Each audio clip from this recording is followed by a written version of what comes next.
This is Blade Trinity, what a lot of people consider to be the worst of the trilogy, the most disappointing, almost a sour note to go off on.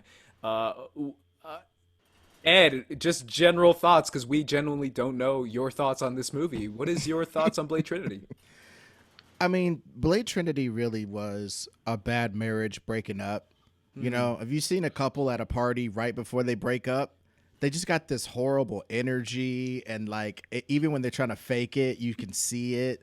That's what it was like. Goyer and Wesley Snipes. I don't know what happened, dude. Maybe he roundhouse kicked this fool or something. I don't know what Yep. happened, but David S. Goyer and he just didn't get along. They were passing post-its to each other to communicate. You know, as Sabrina was saying a little bit earlier off air, some scenes where he wouldn't open his eyes, scenes where he Yeah. wouldn't show up, and would have his stand-in do like whole scenes, and then when Blade goes, pass the salt, they do that shot, and then the whole rest of the scene from handing the pepper and the this and that, all that was the stunt double, and they're shooting it all at cheated angles and not quite pulling that off because he wouldn't come out of his trailer for whatever reason. So all that to say, and also we got pre-Deadpool Hmm. Ryan Reynolds being the least charming he's ever been in human existence. On some level, David S. Goyer's direction sucked all the charm out of Ryan Reynolds. Just sit on that one for a second. You know what I'm saying? That's ridiculous. Yeah. That's a ridiculous incompetence. And then Dominic Purcell talk about I'm Dracula. Okay, homie, quit it. You got to stop that. You are not cool. You don't have no. You know what I'm saying? You don't have none of that Transylvanian allure. You're just some Mm. mook. You suck. Like, how did Yeah. you get this? He's so good in other things, but not this ain't it, Chief. And then finally, Jessica Biel, utterly wasted. Stupid ass CGI compound bow. How you gonna have a laser bow? This is ridiculous. Like Sabrina was saying earlier, one of the dope things about this was how grounded it was for something so arcane and dealing with the arcane.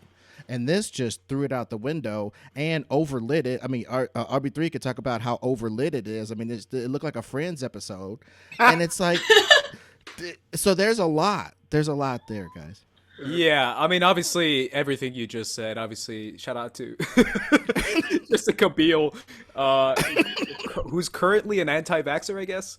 Yikes. Oh, well then whatever. Yeah, big old yikes.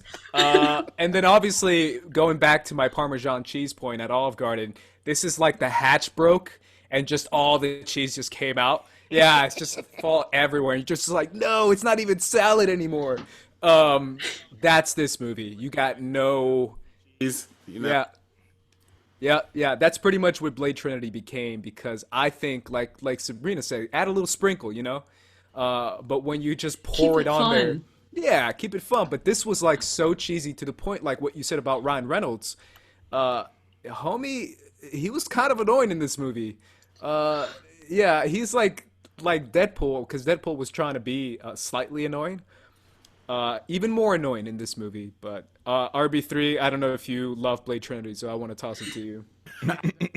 definitely. I don't think I love it. It's definitely upon rewatching that, it definitely soured my memory of it a little bit.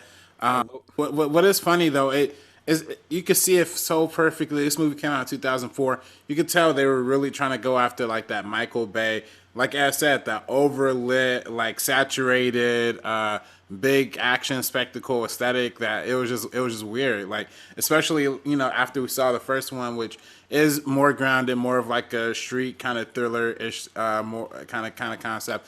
The second one, which Guillermo del Toro does, and it's a lot more fantasy driven, a lot more whimsical, a lot more CGI. This one just takes it to a whole nother level though, and it's just to a level that's little insane. I don't know, but I do think it's interesting that this is something that David S. Goyer actually wrote and directed himself. Like, he wrote the first two movies, and he was. I guess this is. It kind of gives you almost a look into his head of how he almost kind of imagines these movies to kind of turn out, right? And I guess you kind of see the director and how they kind of steer the tone and make it how it is. Also, big thumbs down to Joss Whedon. He did some alleged rewrites on this movie. Oh, Big thumbs down for that for sure. I didn't know that. That's wild. Sabrina, your thoughts? Yeah, I basically echo everything you guys have said about this film so far. It's, you really gotta know how to do when you're doing the cheese. You gotta know when to stop.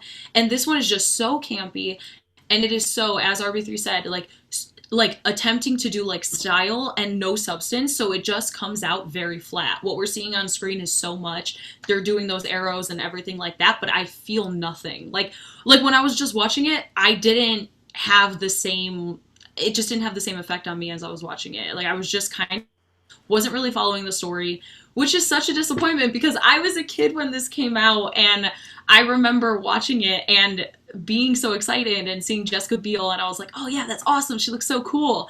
But then again, I also loved Daredevil, like the Ben Affleck Daredevil. Yeah. And it's kind of the same thing, like rewatching it now. I like that one a lot more. But it's the same thing where I'm like, okay, I really love this as a kid. So I thought that's how I was going to feel, where I'm like, okay, I loved it as a kid. It's still nostalgic for me. And it just falls so flat compared to the other ones. So watching them all three as a trilogy and just seeing how great the first one was, how much I love the second one as well, and then this third final conclusion, and really just all the background noise of how they didn't get along, Wesley Snipes and David S. Goyer, all of that is just absolutely ridiculous. Like Ed said, talking through post-it notes, Wesley Snipes wouldn't talk to him. It's when there's like everybody in the background has to work together to create a great film, and everything was just falling apart over there on that end. And it just kind of shows on screen. It just seems like Wesley Snipes didn't really care anymore, and he was just so great in the first two, and this third one is just like, Yeah, I really do feel like there's something to be said about what's been going on over the past, 20 years in comic book movies, where you have the Spider-Man 2s, you have the original Spider-Man, and then you have Iron Man, and then you have the Dark Knight. So tonally, these movies are very different, and then some movies go out of their way to make it very fun, over the top, very comic booky, right? I still think Sam Raimi's a genius at making those first two Spider-Man movies almost perfect movies, in my opinion. But at the same time, there's other movies that imitate that super fun, campy style that don't land. Personally, for me, I'm talking to you, Venom. That movie was awful.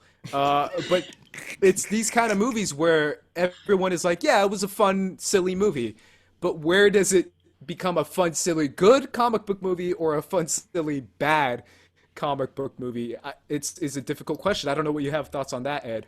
Well, I mean, but that's why this is the perfect storm of bad, because great directors have problems with tone. Tone is the hardest part. Everybody knows that camera nerd who knows all the damn lenses and stuff and can't direct a scene worth a damn because you don't know how human beings are, you don't know how to relate to anybody, and you don't know how to communicate what your overall vision is, right? So that's most young directors, period. A lot of them are either technical or they're theatrical or whatever, that they can speak the theater language of acting or whatever, but don't know, a gaffer from a grip from a whatever. And I kind of think the latter works better because if you think about it, David S. Goyer, I don't know what he's masterful at. The tone as far as people talking to each other is bad. Everybody's interpersonal relationships are unconvincing. He doesn't communicate that this is supposed to be a joke. You know what I mean? It's all bad. It's a perfect storm of bad. It's so hard to do tone. We've all seen great directors try a tone that they're not familiar with and fail. So this is basically I think he's a second or third time director on this. Cause I think he directed a movie called Zigzag, which is a very small crime movie. That was actually quite good. It was kind of arresting for what it was. It was a very small little movie. But this was his first foray into, I got my big boy pants on, and he crapped them hardcore.